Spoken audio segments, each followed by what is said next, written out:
In the wake of the global pandemic, millions now working remotely. It's a seismic shift that could have profound economic implications. Hello, I'm Mike Walter, sitting in for Rana, and this is The Heat.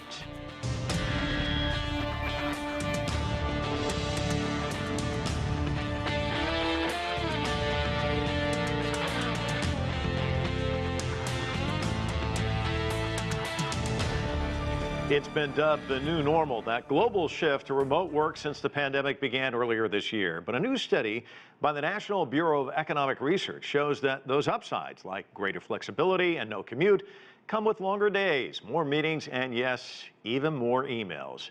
And then there's the economic impact on urban centers, as fewer people means less demand for offices and lower retail and tax revenue. With huge areas of the labor force unable to work remotely, some suggest these developments could have profound implications for the economy, inequality, and the future of big cities.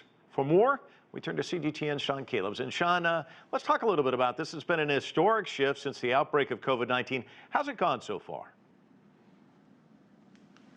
Well, you know, I think that your intro set it up perfectly.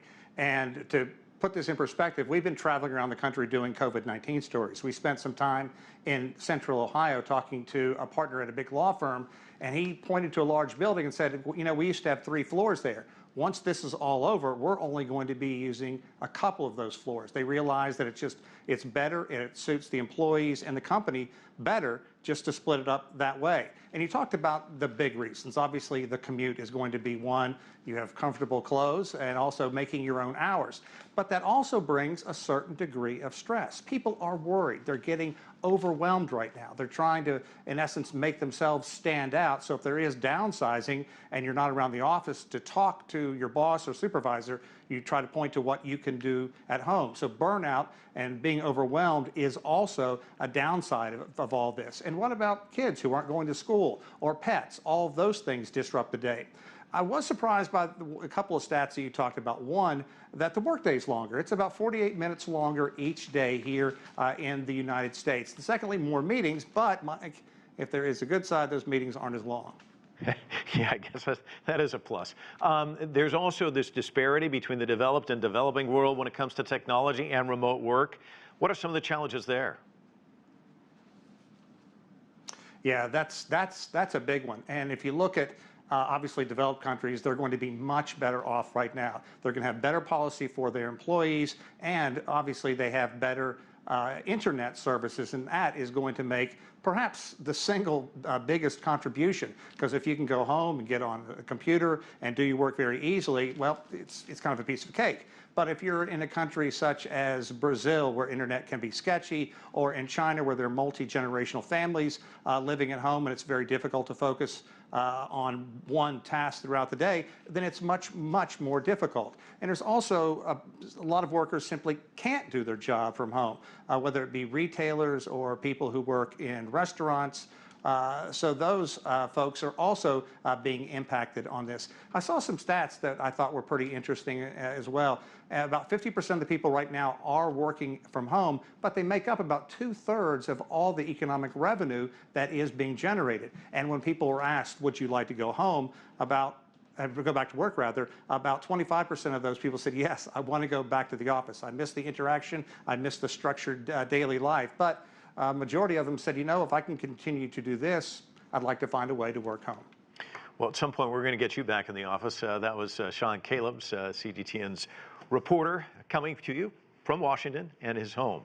There's a lot to talk about. Let's get right to our panel. William Lee joining us here in Washington, D.C. is a chief economist with the Milken Institute. Also from Washington, Fsrhad Alavi. He is an attorney and managing partner with the Akrivis Law Group. Eric Griffin is an entrepreneur and the co-founder of Mobile Outfitters.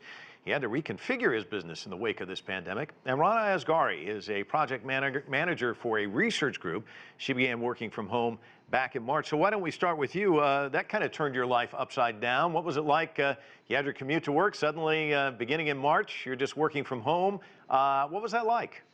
Yeah, I mean, not only was it the commute, but at the beginning of this whole ordeal, I had an 11-month-old infant, and now I have a 15-month-old toddler. So it's just been a big change to see him grow within the 6 months and just adapting to this new lifestyle and this new work environment. I definitely am grateful for not having rushed mornings and the commute.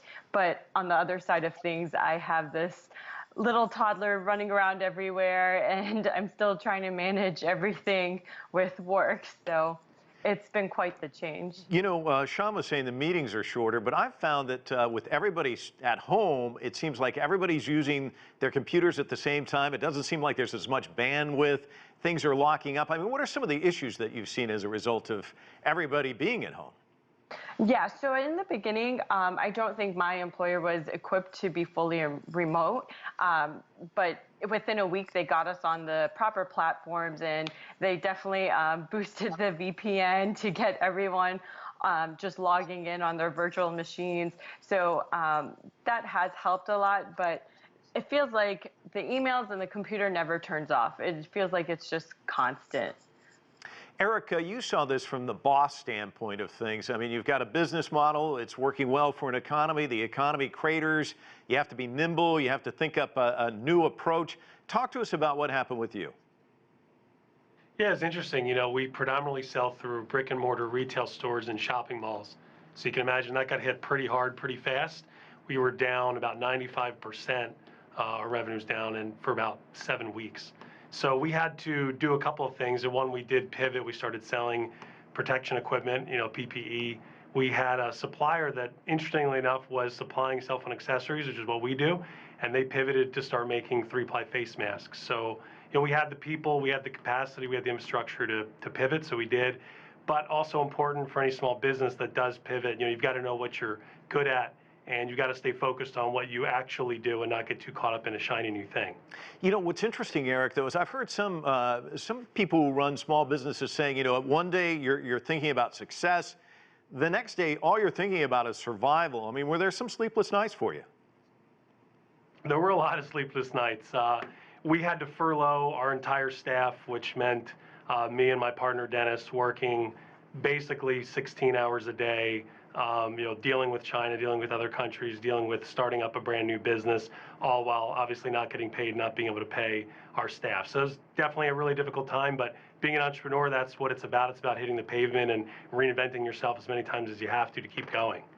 William, you know, it's interesting. There are a lot of businesses that are doing exactly what Eric's talking about. I just heard the CEO of Starbucks talking about, you know, here's a business where people come in, they get together, they have coffee, they have meetings, and then suddenly that just vanishes, and you really have to rethink and come up with a new way to connect with your consumers.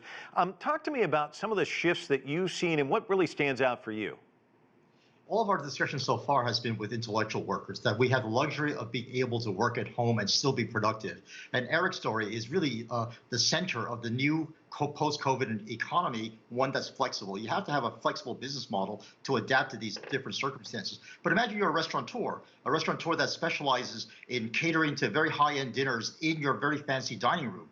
You now no longer have a viable business model, and a lot of the successful restaurants have been able to become more successful by becoming takeout services. And so high-end takeout services are using a lot of ghost kitchens. So being able to redeploy yourself and reinvent yourself is really the key to success in this economy, and Eric is a very good example of that. Well, William, you just led to I'm going to run an excerpt from the vice president of Sylvia's restaurant in Harlem, New York. Let's listen to her, and then I want to get your thoughts on the backside.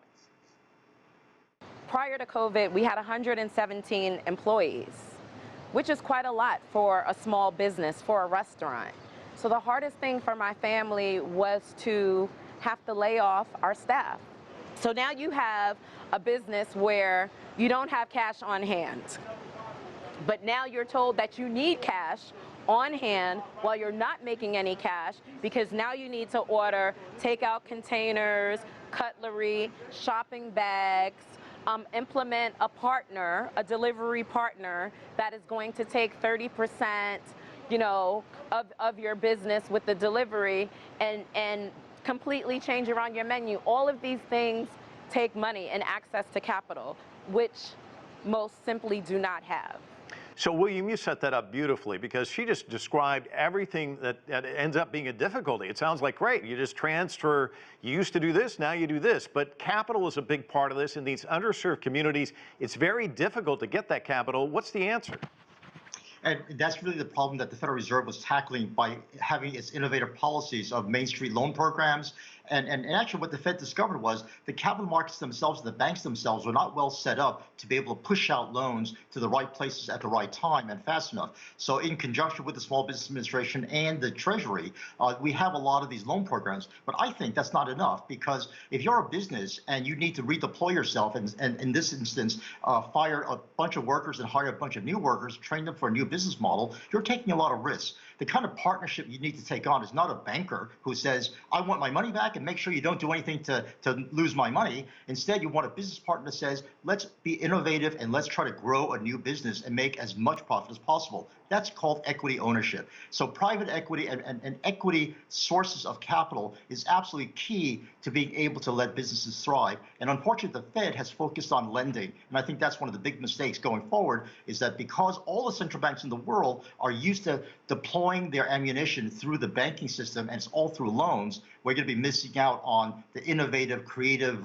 equity capital that's needed to shift our industries to the 21st century. And Eric, you talked about, suddenly your business drops like 95%. Where do you find the capital to create this new business model? Were you able to get a hold of any of the money in that first relief package? And what's it been like in terms from the capital standpoint? Yeah, capital is an interesting topic. We did take advantage of the Paycheck Protection Program. That was a huge lifesaver for us. It allowed us to bring everybody back to work from the furlough and start working on this new business, which was the PPE business. Though, before that, it obviously took a while for that to get facilitated and deposited. We basically ran to zero. I mean, the money we used to stock the inventory to start a new business, to everybody's point, when everything was down, was just a huge risk. It was us betting the farm that was going to work, and that was us betting the farm on a business that we had never done before. So it took sort of gambling everything, and the Paycheck Protection Program allowed us to bring the people back to then run that business that gamble was going to produce some profits on. Fsrhad, you're talking about listening to Eric. I can see why there are those sleepless nights. That's a lot to deal with. I was just looking out the window today around 2:40 in the afternoon. There's a sleek office building across from us, 11 stories. I looked, and it's all windows, so I looked through every floor. There wasn't a soul there. I mean, so many people working remotely. Talk to us about that. And from a revenue standpoint, these are businesses where the employees get a break for lunch. They go to all the restaurants in the area. All of a sudden you're seeing kind of the ripple effect, the domino effect. Talk to us about that. Well, sure. I mean, effectively what you're seeing is a shift away from these central office towers and buildings to the suburbs, where knowledge-based workers who tend to be higher income are now working. And I think maybe some of that spend is at least recuperated by maybe the businesses in the vicinity of where they're living. But that being said, like you said, parking garages are empty now downtown. The metro isn't quite as active as it was. The lunch spots are empty. The coffee shops are empty.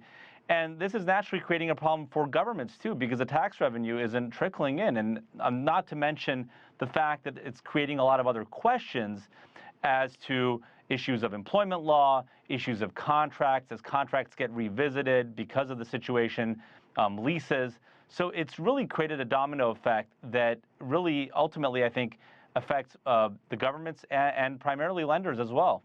Rana, I want to ask you about work-life balance, because that was a big topic for a long period of time. But now your work and your life are combined, intermingled. What's that been like for you?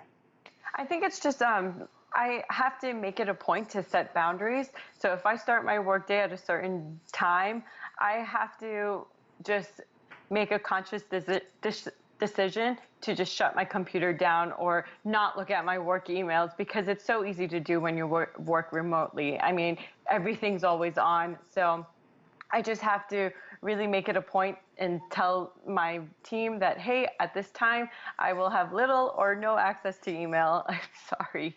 So, and in the beginning, that was hard to do because it is a new work environment. You are remote. You want to always be accessible to your team. But as the weeks kind of went on, I learned that it was not good for my mental health to just constantly be on. And having a cute little toddler around, that's kind of a nice distraction, isn't it? Oh wow, yes it is. And like you said, in the beginning he was an infant, and now he's a toddler, and naps are getting shorter and shorter, I've noticed. So that's also hard too, because as a mom, you really need those naps. When baby naps, you get a lot of work done. So she's yawning during those Zoom meetings. William, I was just mentioning, you look outside this building, there's nobody there. If I'm one of those businesses, what's the incentive to keep the lease going and to follow up on all of these conversations about tax revenue and that sort of thing? What about these building owners? Suddenly you're not going to have the revenue coming in. Exactly. In fact, imagine you're a mortgage holder and you depend upon that rent to be able to finance your own activities and your own survival. You're now out of luck because that tenant of yours is no longer making payment. And let's not forget the service workers. I mean, we're talking about working from home, but if you're an ambulance driver, if you're a hospital worker, if you're a mechanic, a car mechanic, you have to show up at work. So that requires a lot of changes in the way you do business, a lot of distancing if you can. If you can't do distancing, then you need to somehow expose yourself in a way that is dangerous. And so a lot of our workers, I think, are suffering from the stress of being exposed on a daily basis to a highly volatile and unknown environment. So I think those are the workers I think that we need to pay special attention to and try to make special allowances for, and perhaps premium pay, which is really not being done, especially for the service workers in the service industries that we can all think about, the sanitation guys, our police, and our teachers. You're talking about worker inequality, but there's also countries. There's a digital divide there as well. As we look at the global landscape, I mean, some countries are going to be winners, perhaps, can adapt to this new normal. Others, not so much. Well, a lot of countries in some ways are very rigid. I mean, you think about Europe, even in Western Europe, you have a lot of union rules and a lot of guilds and a lot of regulations that prevent the kind of flexibility we need to reorganize the workplace. And so that's one kind of inequality. The other inequality is really the 21st century infrastructure is connectivity and internet. And I think that's where there's a huge disparity across countries, and which was the subject of the AIIB, the Asian Infrastructure Investment Bank annual meetings this year. A lot of sessions were devoted to how do we define the new infrastructure and how do we finance it. And getting financing to develop the infrastructure is something that is a long-standing problem, but now being accelerated by the needs of the COVID environment. And Rana, I think Sean alluded to it. There's this new report out, National Bureau of Economic Research. It shows that work skills obviously have changed, communication styles changing as well. And in it, they find that people are putting in longer hours. The emails, they've got to answer those. And there is this problem with burnout and that people are overwhelmed. Is that something you're seeing, and are you also hearing it from colleagues? Sorry. Let me just add one more thing. The issue of burnout, in some ways, I am tired of hearing about that because we all work hard. And I think, it's always the case that 90% of the work is done by 10% of the people. I think that rule holds universally. So the issue is, how do you pace yourself to burn out in the appropriate fashion? And I think that's really the key question that is accelerated here in the COVID environment. How about you, Rana? Have you had issues with that? Have you heard from colleagues about that? No, I have not. No, actually, no. Okay. Eric, let me ask you about that. You've got employees, you're a business owner. Is that a concern of yours? Yeah, it is. We recognize that people aren't driving to work, so maybe they wake up and open their laptop, start working extra hours, like the statistics you guys mentioned. So we're really cognizant. Culture for us is our secret weapon. It's our number one focus at our company. After all, our company's just a bunch of people doing things, so you've got to make sure your people are taken care of. And so we really stress work-life balance to our people. If we see emails coming through late, we gently yell at them and tell them, look, it's an 8 o'clock email. It doesn't need to get done. It can wait. So a little different for the founder. Unfortunately, I don't get to benefit from that luxury right now. We're definitely in survival mode, as you mentioned earlier. I have to do whatever it takes to keep my people employed and keep my business working. But for our employees, it's really important that they have boundaries and they continue to have some work and some life balance or harmony. How do you keep connected with your employees? Because, even with social distancing, I mean, I come to work in the office now, everybody's separated. You can't really sit next to each other and gab about things. Everything's changed that way.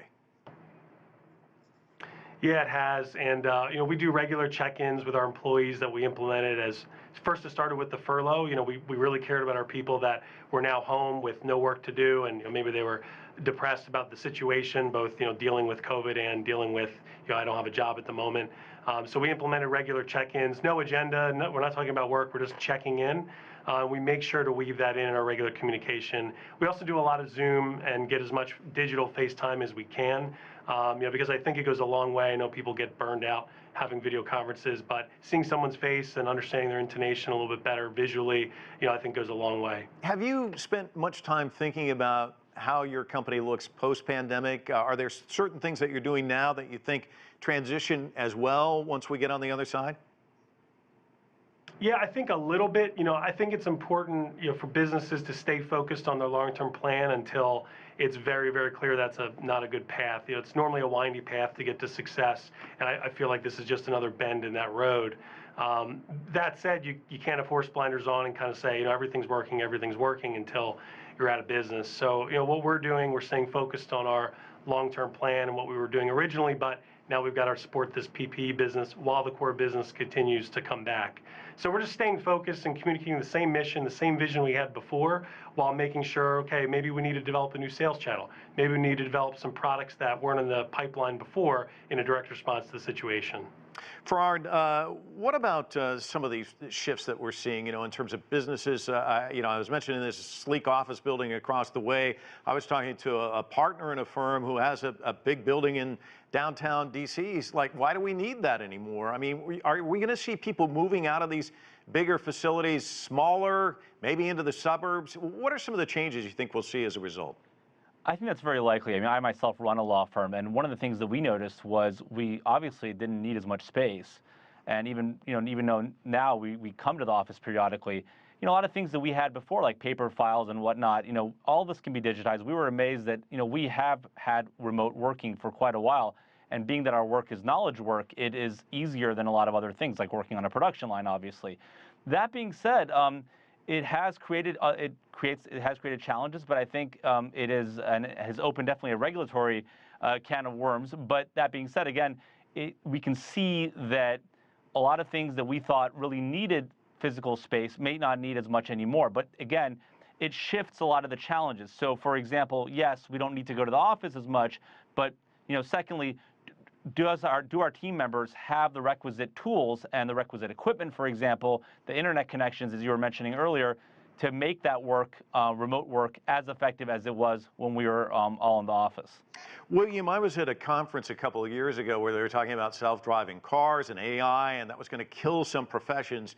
No one was mentioning that a pandemic might kill professions, but we've seen Lord & Taylor, Men's Warehouse declaring bankruptcy. I saw the AMC movie chain say they may not make it to the other side. Talk to us about how this is going to change the landscape once the pandemic is over. I'm glad you asked that question because a lot of us talk about the changes being induced by COVID-19, but let's not forget the global changes that were already taking place way before the virus hit. The global supply chains used to be so specialized that people would get their products from China or Asia and then reconfigure them and then ship them out to Europe, and then that gets reconfigured there and then it gets shipped back to the U.S. Those global supply chains now are becoming more nationalized.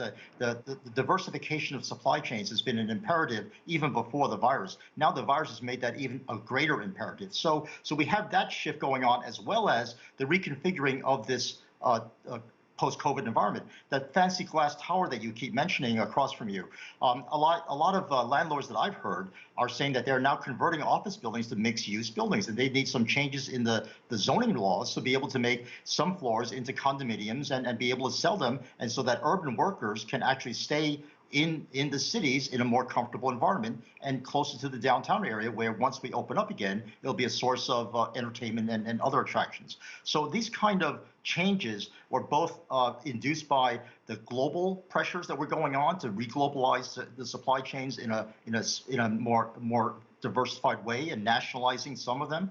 And then the other kind of changes are being induced by the kind of innovative things that all this panel has just mentioned about needing to adapt their business models. As I said, the landlords that are converting their office buildings into mixed-use buildings. And so I think those are the kind of changes that are being induced and being induced very rapidly. And I hope that we are cognizant of the regulatory changes that have to be put in place. Doctors, for example, telemedicine. Well, it's against the law to be able to go call up a patient if he's in Illinois and you're sitting in New York because you're not licensed in Illinois. That kind of nonsense has to be changed. And in a post-COVID environment where we are using telecommunications, these regulatory and other legal restrictions really have to go by the wayside. William mentioned a post-COVID environment. Rana, I want to get your thoughts on a post-COVID environment. Is there going to be separation anxiety when you have to go back to the office and wave goodbye to the toddler? So my employer actually offered to either be partially remote, fully remote, or to come back. And I opted for partially remote. And that's because I think it's a good idea to get out of the house, even if it's a couple of days out of the week. Separation, as far as separation anxiety with the baby, it's just something that we'll both have to get used to. It's just the way it is. but being offered partially remote was something that was great. I think it's a balance of both worlds. It's right in the middle of just less commute, less stress, less rushed mornings. And still, I get out of the house at least a few times a week and put in the effort to get ready and to go see other people, hopefully, when that day comes. But as far as separation anxiety, it'll be something natural, and I think maybe I'll have it more than the baby. Eric, 72%, this new survey out says that people would they'd be hesitant to return to work. So as you look at a post-COVID environment, how are you looking at that in terms of your employees? Yeah, it's interesting. You know, we do a mix of manufacturing, pick, pack, ship, warehouse stuff, and then office work. So you've got some of our employees that can't work remotely, you know, because they have to physically be there to operate machinery or ship packages. And then you have a portion of our staff, about 2/3, that can do their work remotely. And so this whole time, you know, we were deemed a critical business, so we were able to operate, and we were operating just one day a week through the bulk of the pandemic, shipping out boxes and doing whatever had to get done physically while everyone else worked remotely. When things got a little safer and the guidelines are more clear, and we could separate desks and put hand sanitizer everywhere, and obviously we had masks because we were selling them for people. We offered the option: if you want to go into the office, you can. If you don't, you don't have to. It's totally up to you and how you feel you'll be most productive. And we actually had about 1/3 of those people that were working remotely just voluntarily go back, even when things were there was a heightened sensitivity. And when I talk to people that are working from the office currently, what their plans are, a lot of them have mixed emotions, but most of them feel they want to at least get back to the office for a portion of the week because they miss that camaraderie, they miss being plugged in what's going around in the office. Sure. You really can't mimic that online. No, you definitely cannot. Well, thank you all for joining us in this time of the new normal. Certainly appreciate it. That's it for this edition of The Heat. I'm Mike Walter in Washington, D.C. Thanks so much for watching.